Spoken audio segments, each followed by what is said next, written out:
Hey YouTube, Dan Otto here, coming at you with another team that I decided to try because I actually went against, I think I went against a version of this team, Garchomp, Double Fairy, and it's one of those things where it's like, so first of all, I wouldn't use these two fairies.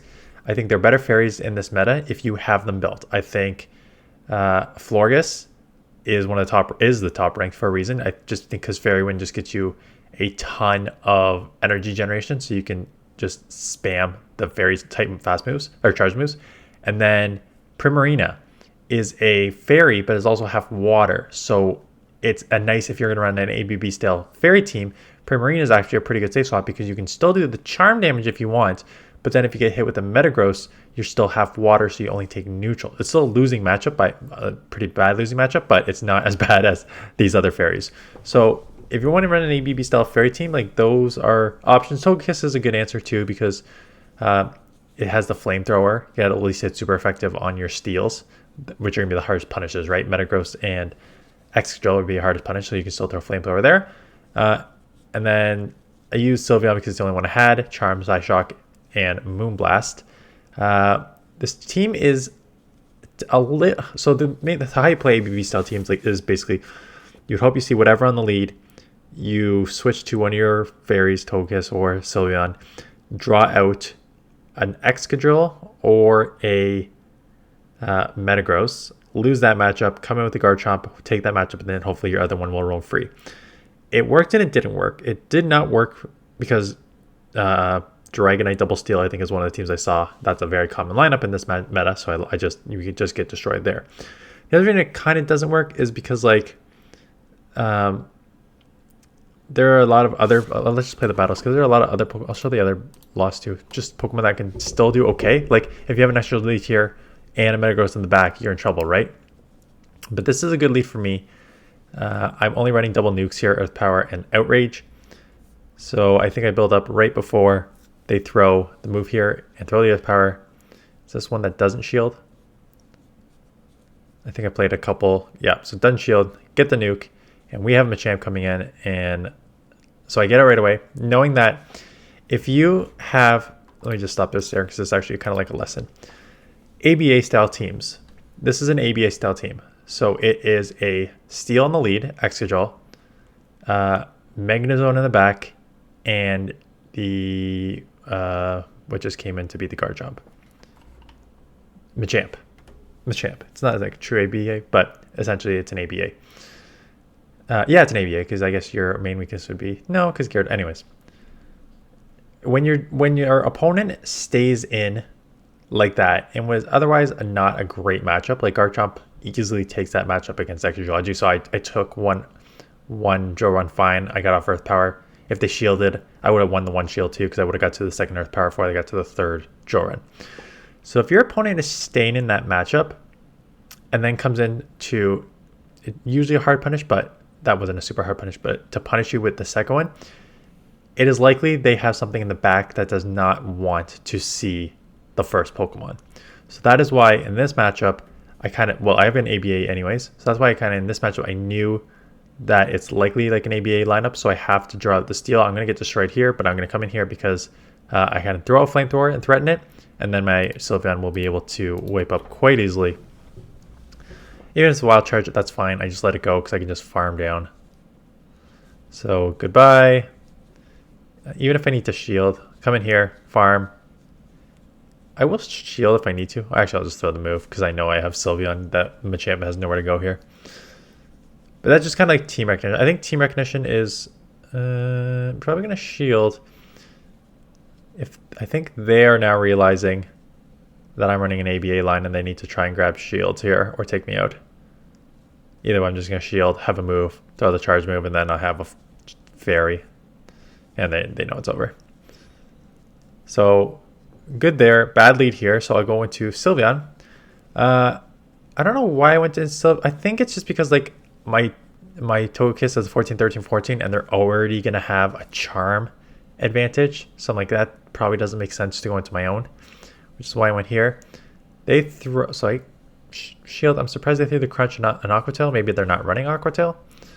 Because Aqua Tail is definitely the better move to throw there, but they let it go. So I take switch, which is good because now I'll get chip damage off here. If they don't shield, This will do a lot, and then I come in my togekiss. Yeah, so that's good. Now they're already in the yellow, and I go my togekiss. I'm going in right away because we're kind of switch locked here. I'm going to shield. I don't know what's in the back, but I think I could just farm down and then just take whatever's in the back. And I figured it was like something weak dragon or fighter. I'm guessing this is Dragonite Double Steel. Yeah, so if you're running this team, there is absolutely nothing you can do here. You're just hard loss. That's the only problem with a limited meta.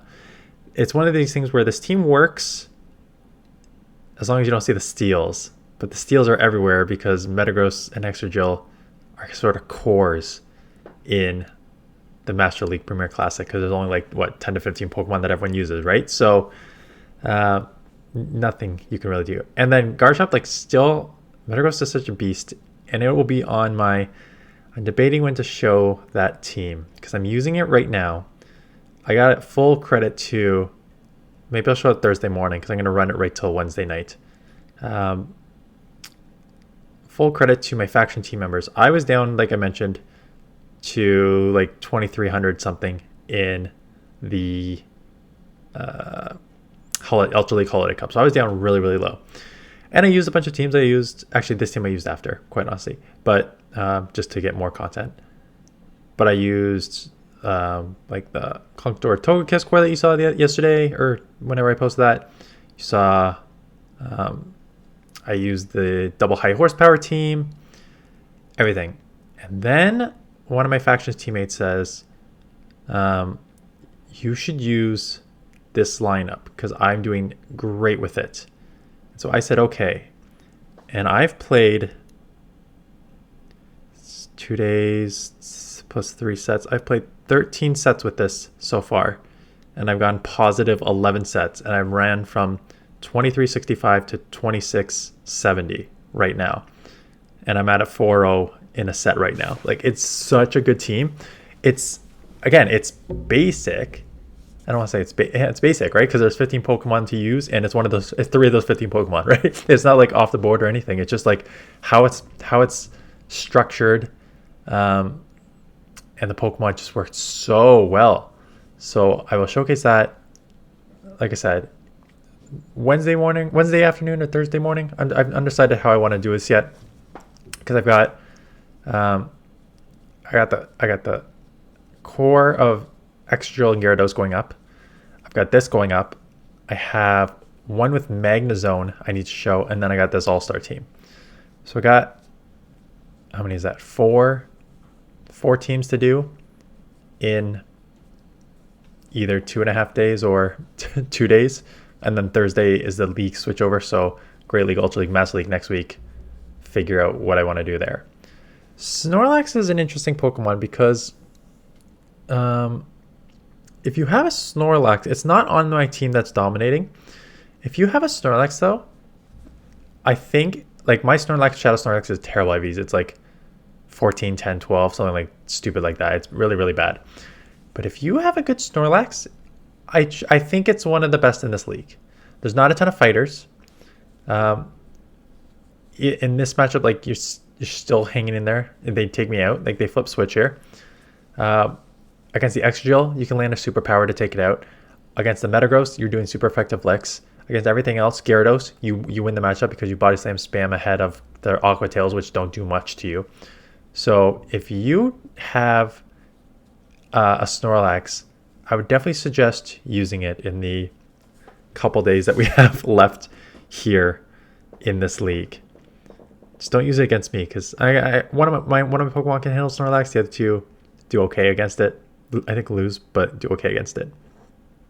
That's kind of Snorlax, right? It doesn't have like unless you see a fighter and get destroyed, the rest of the matchups are not like huge wins, huge losses. They're just kind of like close to the center, slight losses, slight wins, and that's what you want. It's a Snorlax safe swap. And they got a fairy here and with a shield. So I am in huge trouble. This game's over. Anyways, that is a team. I hate using double fairy. Charm got nerfed, obviously, so it's not as strong as it used to be, but when you have Garchomp, Dragonite, Dragon Breath, Gyarados, like, there's enough Dragon or Dragon Breath typings that you do okay. Just keep them away from Excadrill and Metagross.